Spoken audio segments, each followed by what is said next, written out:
the struggle for human dignity and freedom.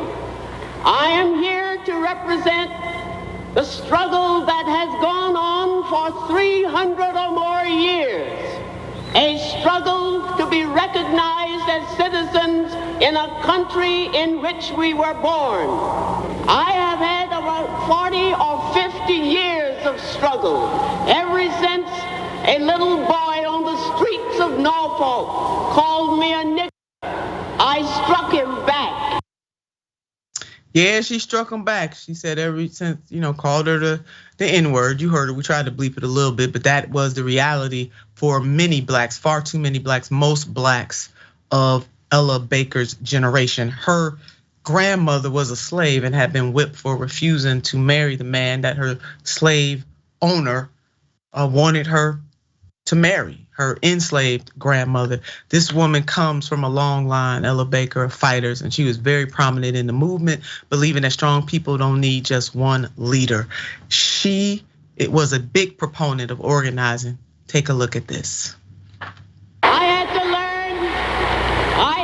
learn that hitting back with my fist one individual was not enough. It takes organization. It takes dedication. It takes the willingness to stand by and do what has to be done when it has to be done.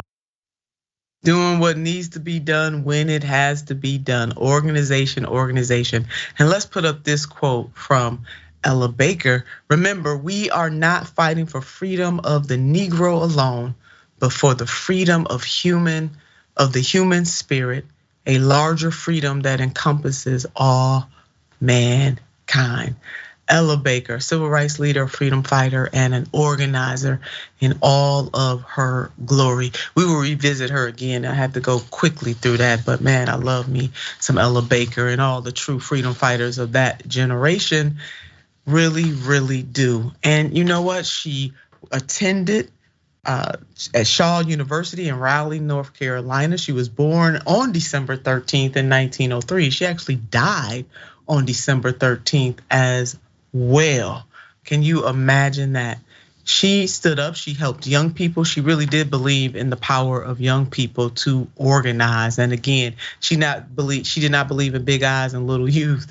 And she made that very known. Her and Fannie Lou Hamer actually worked together too in this movement. Some really, really incredible women who made some great sacrifices. So love, love, love Ella Baker and her spirit.